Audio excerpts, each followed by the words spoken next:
Thickening and reducing the pond water over the tailings deposit reduces water losses, contagion exigence, and also dam break risks and consequences. Thickening limits the tailings segregation, the oxidation potential, and contaminants mobility, that way being more environmental friendly. A way to reduce new land or containment dams is by stacking or maximizing the existing. Stacking thickened tailings over existing facilities, where possible, not always is, but most of the time it's showing that it's possible, potentially reduce the land and permitting constraints and minimize community and environmental litigation. When we speak about thickening, we may be talking of very different grades of thickening. There are various degrees from high density non-segregation slurry to paste and more further to filtered or dry tailings. Each with different implications on the thickening and the transport equipment required, the cost to transport, the cost of the equipment, and the deposit performance. For typical hard rock tailings, conventional slurry typically comes from the mill at 20 to 50% solids by mass. The thickening level begins after this with high density non-segregating slurry, usually 60 to 65% solids, that can be easily pumped in with centrifugal pumps. Paste, usually higher than 65% solids, that has to be moved in some cases with centrifugal pumps, in other cases needs positive displacement pumps, especially if it's a low slump paste as you see in the right photo. And at the end, the filtered or dry tailings, usually 75, 85, sometimes a little bit more than that, that has to be moved by conveyors and by trucks. Conventional slurry position usually needs no thickening or just conventional thickeners to reduce the amount of water to transport. Usually 20 to 50% solids, pumpable by centrifugal pumps, and the position is almost flat, usually lower than 1%, requiring full containment dams. Material does not resist for itself. Usually is high layered and heterogeneous with particle size segregation, generating higher permeability and tailings oxidation potential. Usually has a lower void ratio and higher water retention and loses. Big dam breaks dam breaks have a big impact potential because in case of a rupture, all that water will flush the sludge down the river. Thickening tailings position. Usually we use high-grade thickeners for non-segregating and high slump paste and high slump paste.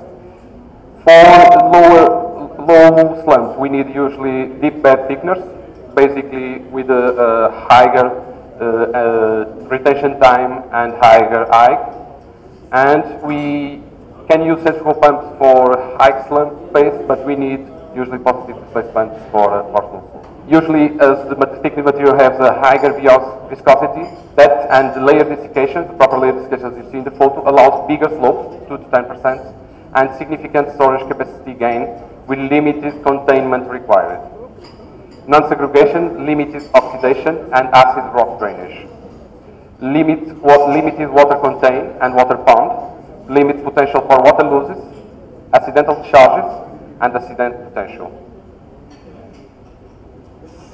It must be noted that the seismic activity of each region and or the storm rains or hard consolidation conditions and some very thin tailing characteristics may pose limits to the stack. Our experience are going further and are using filtered tailings or dry tailings, using filters to get to a higher percentage of solids, conveyors and trucks to deposit as a usual landfill, where it's deposited with very low void ratios, limit water contain and liquefaction risks. Application in areas with topographic and seismic exigencies, no water pond and few containment required, non-segregation, limited oxidation and acid rock drainage, high water recovery. This is basically just an alternative to high mountain seismic zones with limitations with the availability of water. Because, of course, thickening so much the materials costs money in equipment and energy. Some examples on different parts of the world where we have applied this approach. This one is in Peru, a very seismic zone, area at 2,000 meters altitude with limited availability of water and low availability of containment materials and fresh water that needs to be pumped from the sea. Tailings with pyrites and sulfites with high acid generation potential. The reason for the thickening position option in this case was because it has the lower overall footprint and a very low demand for construction materials. It has a great seismic stability, already resists a 7.5 earthquake in the second year that was constructed. Very low water losses, allowing mine to operate with water from the tailings watering process and some that come from seawater. Low oxidation and acid drainage risk, and it has the highest operational cost but the lower overall cost because the construction and the closure costs are clear. It's an area with a semi-arid climate with 1.2 meters of rain and 1.6 of evaporation, so a lot of rain but also a lot of evaporation. Topography not favorable for conventional contention dams and low availability of construction materials, as you see in the photo. Low availability of fresh water. Tailings also with high acid generation potential. The reasons for the thickening position option in this case was the increased storage capacity and reduces related contention and footprint needed. Allows for modular expansion and progressive closure as individual basins become exhausted, are covered and the land is reclaimed. Water recovery is maximized, limiting runoff and water losses, allowing simpler water management. Inhibits oxidation and acid drainage, reduction of the operation and closure costs. Another example in Canada, Ontario, Kids Creek Metallurgical Site. This was the first large-scale thickening tailings position, started in '73. The area is with warm summers, warm for north, and cold winters, with the average temperature of 1.3 grades centigrade, with freezing conditions, 352 millimeters of snow per year, and low evaporation. So it's wet zone and freezing zone. Tailings with acid generation potential. Started as a traditional slurry deposition, but environmental performance obliged to change the deposit. The reasons to the thickening deposition option. Reduces acid generation, that was the main reason to change. Reduces loss of tailings contact water to seepage, that was contaminating the seepage. Increases resistance to surface erosion. It's a freezing zone, so when the winds come, there was a lot of dust that was pushed. With paste, the material stays more stable with less dust. And also reduce footprint and perimeter containment dams.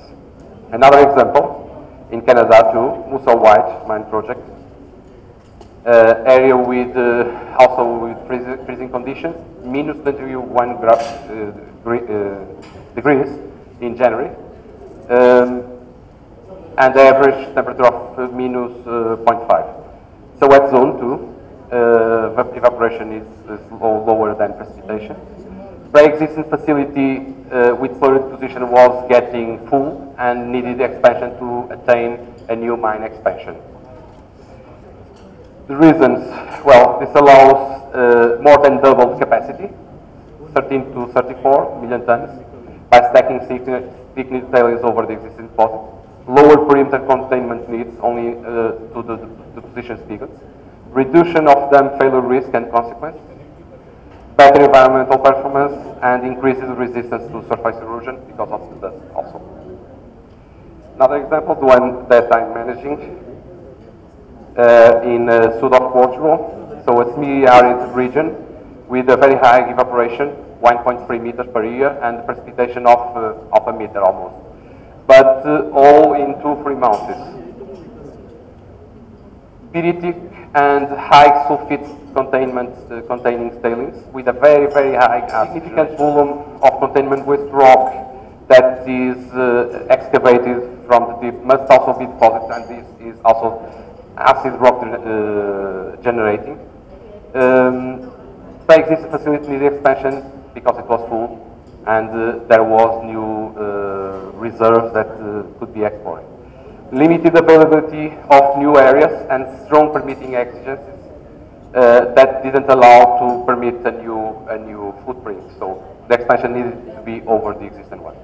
Allows a potential doubling and eventually tripling the existing deposition capacity without new dam rise requirements. It passes first from 12 to 25 and will eventually pass to 36 million cubic meters. Inhibits oxidation and dusting and seepage. Allows for the position of the waste rock that is used on the position dikes that you see in the middle of the paste. And on the cover, in the end, we'll receive 1 meter thick of waste rock covering the material and natural soil over it. Allows progressive closure and we must start by checking the terrain configuration and available construction materials. That was defined the approach that we must have. We want to use thickened deposition, but that doesn't mean that we want to use filtered. We may want to use non-segregating thickened tailings just. The decision on that depends on different factors like terrain, the seismic conditions, the local consolidation and drying conditions of each layer that is deposited. So, seismic conditions and especially the drying conditions are a key factor to decide what is the, because depending on the as deposited void ratio, also the locus consolidation curve will evolve or not to be near to the critical state curve. That is the limit between the risk to liquefaction and non-liquefaction of deposit material. Maximizing the angle of the deposit to minimize the containment dam volumes requires detailed planning of the paste position. We can have some tests that show us that material makes 6%, but we must remember that there are summers and winters.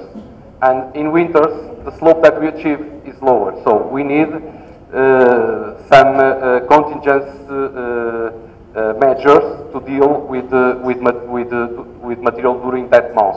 Usually, even if material gives us 6%, we consider a lower average grade to deposit. And in some cases, like this one, we use the waste rock to achieve a bigger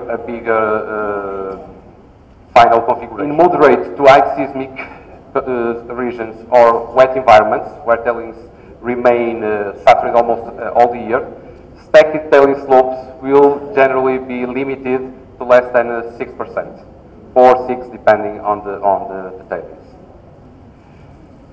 Determination of appropriate stack angle requires comprehensive trade-off studies of the cost benefit of each stack and related position schemes versus containment options, consolidation conditions, seismic stability, and related. Definition of the tailings position plan. The runoff pond water zones should be minimized and move it far from the main retention zones and take it out of the tailing surface to allow proper drying and consolidation. That way reducing also the risk to deposit. The length of the tailings transport should be minimized, as thickened material will need much more energy to be pumped through the pipelines. Should consider the need to apply thin layers with low discharge energy and allow enough time to consolidation and drying cycles to increase deposit angle. Next, should consider the need to avoid excessive exposure time. Usually there is oxidation problems also with tailings. So for one side, we want to maximize the exposure time to better consolidate and gain resistance in the tailings. In the other hand, we have the oxidation potential. So studies must be attended to confirm that necessary consolidation time is now bigger than the one in which the oxidation may start.